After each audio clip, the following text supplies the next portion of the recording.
retired now. Yeah, you just said how many more you got to do. Yeah. Senator, you led the cause in terms of like, sort of trying to shrink down the size of school districts down in South Jersey. Do you feel confident that filming? if you're governor, you can convince school districts all across the state to sort of consolidate and maybe obviously make that smaller and reduce spending? Absolutely. As Senate President, I had up to 80 school districts studying consolidation. 3 of them recently did it in Monmouth County. You have to, the biggest voice is the governor. I had a big voice as Senate President. Pushing and pushing and pushing consolidation and shared services. I negotiated a bill with the NJEA, you know how they felt about me. And we came up with a bill so we could accomplish this, and so I feel strongly that we can do it, and I intend to do it while I'm governor. Senator Sweeney, at what age, you said you wanted universal pre-K and you wanted to expand pre-K access. At what age do you want school-age kids to start school? Right now it's 3 in the state of New Jersey. What age do you want that to begin? I'd like to continue to drop, to be honest with you. The earlier you get a child, the better it is. Look, we got to get all children in New Jersey pre-K first, right? That's number 1. But I'm talking about my life experience. I had a daughter born 2 pounds, and she was born with Down syndrome. It was 75 days in the neonatal unit. But as soon as we got out, we went to early intervention. I don't know if anybody understands what early intervention is, right? Early intervention is an amazing gift. Now I have a child with Down syndrome, and she's learning as a baby, right? You know what I'm saying? So the more that you get a young person and get them into education, honestly, the better they're going to do in school grades. There's studies that show that kids with pre-K score 20% higher.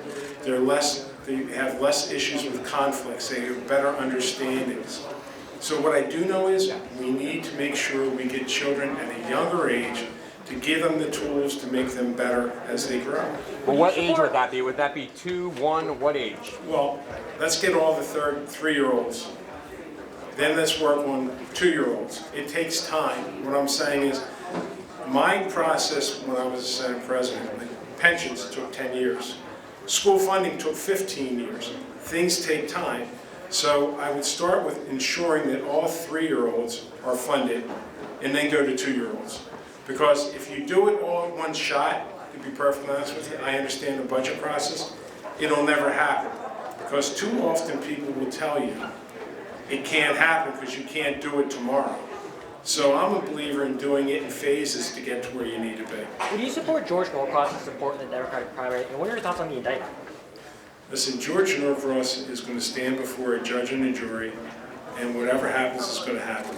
I'm not George Norcross, I'm Steve Sweeney.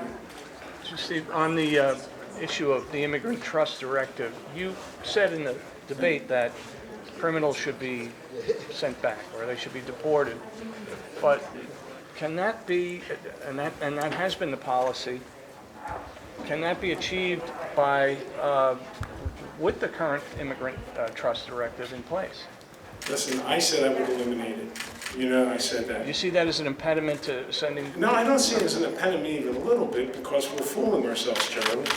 The federal government overrules everybody on this, right? I mean, we're aware that the federal government, first, Donald Trump is breaking the law. That should not be allowed. Right. It should not be allowed. But Joe Biden and Barack Obama deported more people than any president ever. When we had that Immigrant Trust Directive in place. Yeah, but exactly. So what I'm saying, why rescind it then? Because we're complaining about Donald Trump breaking the law, which we shouldn't let him do, but we're going to break the law too, because we're going to say we're not going to follow the rules.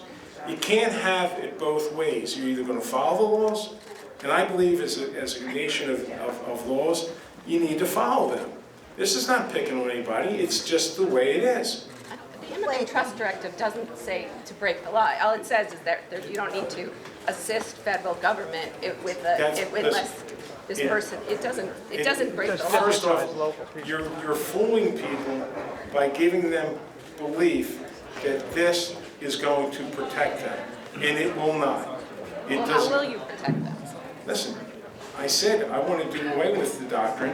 I want to protect law-abiding citizens. I don't think what Donald Trump is doing right, but what I think has to happen here is we have to follow the laws. Donald Trump has broken the laws of this nation, and he should not be allowed to get away with it. And oh, by the way, it's so noticeable for one reason. Donald Trump has made it a sideshow. What he's done is he brings cameras and film crews and reporters to these raids. You didn't see that with Joe Biden. You didn't see that with Barack Obama. They did it with compassionate, they did it fairly, and that's what we need to do. I just don't, listen, I'm not one of the people that's going to blow smoke. I'm going to tell you the truth, the way it is. A lot of these other people are going to tell you what they want to hear. Look, I'm the only candidate that was up on the stage that doesn't want to be president.